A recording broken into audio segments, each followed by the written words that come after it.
Ladies and gentlemen, welcome back to the Thomas Rants YouTube channel. Yes, it's Thomas Rants now, not Thomas Reactions anymore, because it's not even a reaction channel, right? It's just me ranting about shit that I like, whether it's WWE, boxing, or anything, because there's more coming to the channel, believe me, right?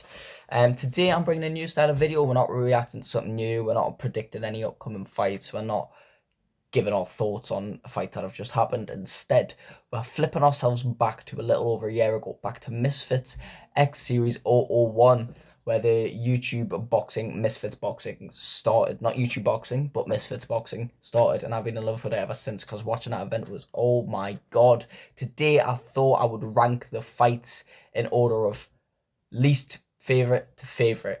I'm taking everything into consideration, the actual skill set and how well of a boxing match it was, but mainly what I enjoyed the most, and because that is my opinion at the end of the day. So it's a mix of both best boxing match and my favorite. And I've given them all a ranking as well. There was 8 fights, so starting with number 8. Number 8, the worst fight on this card was Sam Hyde versus I Am Thompson. Looking back at it, it was shocking to see how bad this fight was. Like, I couldn't remember it being that bad. It was very slow. Both men didn't really know how to throw a punch. Sam Hyde was so inactive. He was just looking to kind of jab and stuff. I Am Thompson was just looking for overhands. I gave this fight a 2 out of 10 simply because Sam Hyde managed to stop I Am Thompson and managed to drop him. Or did he drop him?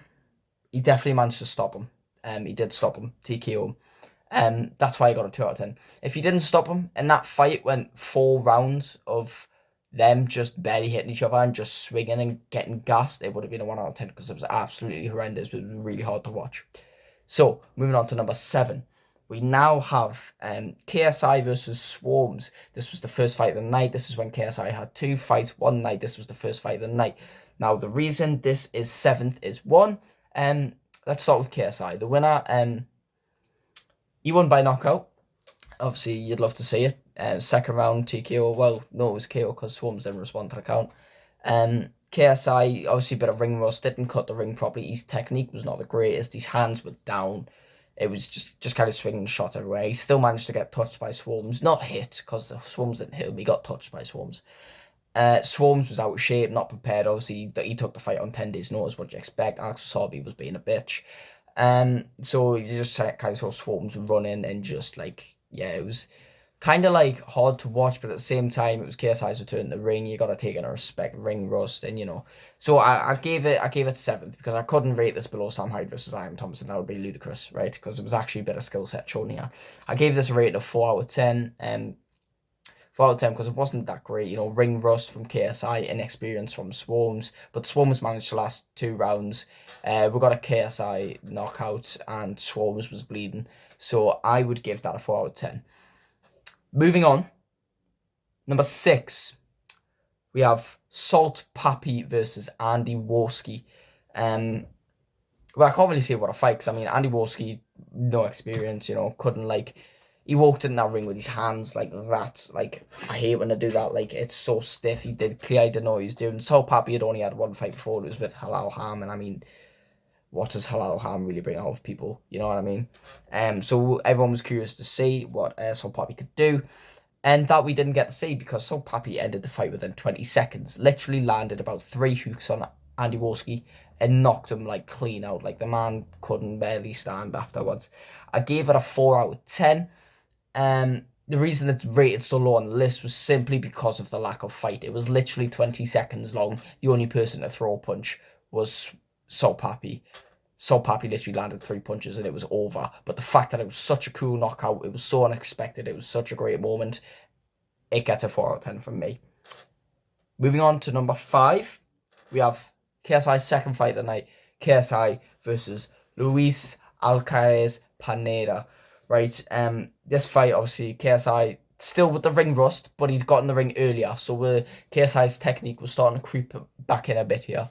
We started seeing him using finer movements, quicker movements, moving to the side, having other shots more than just wasn't just trying to get a 1-2 or a hook in there. He was using overhands. It was quite hard to watch because Pineda should have been done in the first round, but he kept complaining of back of the head shots, clearly because he felt the power and he didn't like it. The body shots was what I liked from KSI. He was even though Pineda was like not shouldn't have been in that fight and was pathetic in that fight. KSI could have shut him out in one round, but instead he wanted to technically box, punish him, and show what he could do, and that's what I respected about this and what I liked about it. So I've given it a 4 out of 10. 4 out of 10 because, I mean, referee took too long to stop it. He shouldn't have went in the third round, but he did. And KSI showed a lot better skill set in the Pineda fight than he did with the Swarms fight. Yes, the Swarms fight and the Pineda fight were both 4 out of 10. Moving on to the better half of the card. Number 4, the debut of Dean the Great versus Evil Hero. For a debut, this was a brilliant performance. Absolutely brilliant. For a debut, that's an absolutely amazing performance. We'd seen the hype and the build-up of Dean the Great on Happy Punch promotion. He wasn't a big YouTuber. He just did like some street fighting on YouTube and he had a bit of an audience. So for an... it technically was an opener fight because KSI Swarms opener, but that was basically main event. So it was a bit of an opener. What a great opener! I gave it a 6 out of 10 because for a debut fight, to get a knockout like that, well, TKO like that, and to the shots that Dean was doing, the pull back and the straight right, it was something beautiful. So I gave it a 6 out of 10 purely because of Dean the Great's performance. I mean, what a fight! Top 3. Number 3, King Kenny versus FaZe Sensei. You're probably confused by this one. Well, here's why. You've got King Kenny, who was new to the sport, had one fight, scraped a decision against FaZe Temper that got overturned because FaZe Temper won that fight, let's be honest. Fights another FaZe member, adding to the FaZe versus Beta Squad story, or FaZe Kenny versus FaZe story. It's another hard fight, so he's not picking easy fights. This was a technically great match, right? Because for 4 rounds, you had Kenny thrown. You had both men keeping a distance. You had both men using feints and being small boxers. No one really getting hurt. You had Kenny using his jab and Sensei catching him with overhands. I do think the referee calling a standing 8 count in the first round was absolute bollocks. Kenny was not that hurt and he needed a standing 8 count. Obviously, a lot of people would say Sensei won this fight, but when you really look at it statistically, King Kenny won that fight. Right, the only reasons you could give Sensei for winning that fight is the standing 8 in the first round and the third round, because let's go off scorecards, right? Sensei scored that standing 8 at the start of the first round for whatever reason, right? I believe Kenny came back and won that round because Kenny established his jab and kept Sensei at distance. So if Kenny came back and won that round, Kenny's won the round, but he's lost a point, so it's 9-9.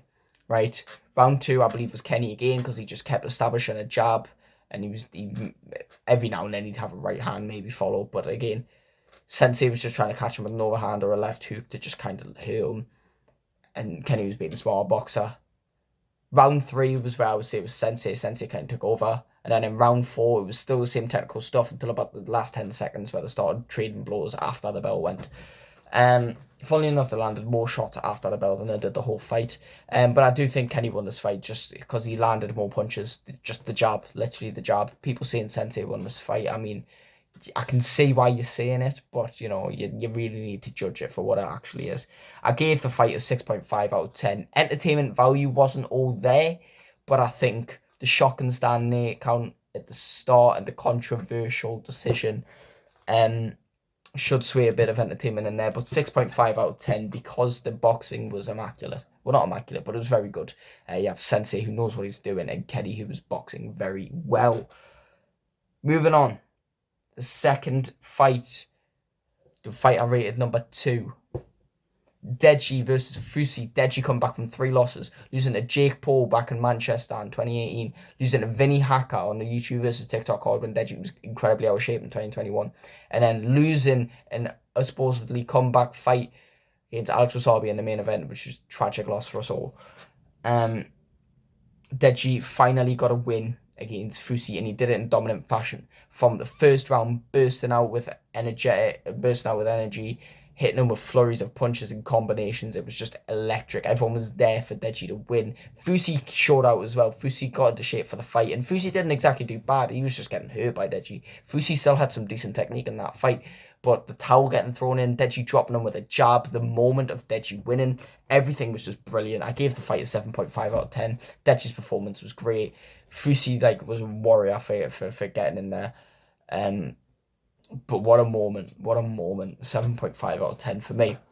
Now, number 1, the best fight on the card. It had to be Slim Albaha versus FaZe Temper. FaZe Temper was coming off an overturned decision against King Kenny, and he was going to fight Blueface Baby. Not an elite chopper, whatever. He was gonna fight Blueface. Blueface put out the fight, can't remember why. Slim stepped in. We're like, ooh, Slim stepping in for a FaZe Temper fight after Slim's fight with Ryan Taylor got ended.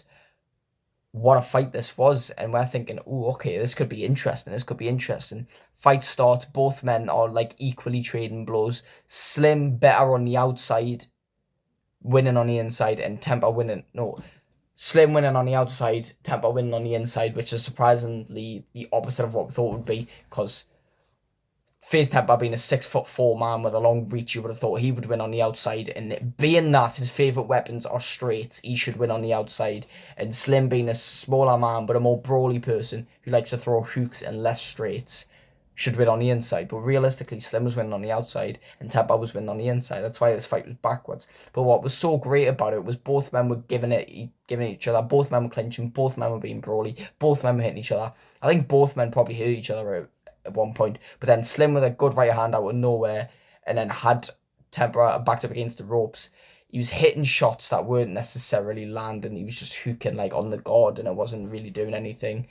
But he was just hoping for something to happen, and then the inexperience of FaZe Temper kicked in, where he was going to throw a shot, but instead of throwing the shot, he decided, let me drop my hands first, which was the biggest mistake he could have done, because he got caught on the chin, and probably one of the cleanest knockouts I've ever seen in Misfits or in a YouTube boxing ring, because like he got back up, credit to him, got back up, but the referee waved that off, because like the way he went down was so clean. I gave that fight an 8 out of 10 because it was great. It was a brawl, it was scrap, it was everything you want from a boxing match.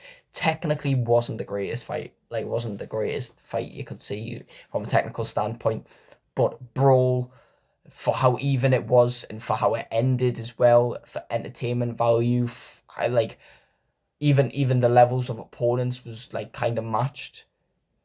I think very good fight, 8 out of 10. So there we go. We'll have the list. Number 8, Sam Hyde versus I Am Thompson. Number 7, KSI versus Swarms. Number 6, Salt Papi versus Andy Worski. Number 5, KSI versus Luis Alcaraz Pineda. Number 4, Dina Great versus Evil Hero. Number 3, King Kenny versus FaZe Sensei. Number 2, Deji versus Fusi. And number 1, Slim versus FaZe Temper. Ladies and gentlemen, thank you so much for watching this new style of video. Let me know if you like it, and we can keep this going. I can do one for Misfits X Series 002, one for Misfits X Series 003. Maybe I can do them for pro boxers and stuff like that. Thank you for watching. Like, subscribe, all that lovely stuff, and goodbye. Can I roll, so I just say less. Yeah, non-stop, on job, say less. It's tweeting and talking, better mind that you're walking, say less. Sometimes give me the mic, but sometimes I gotta say less.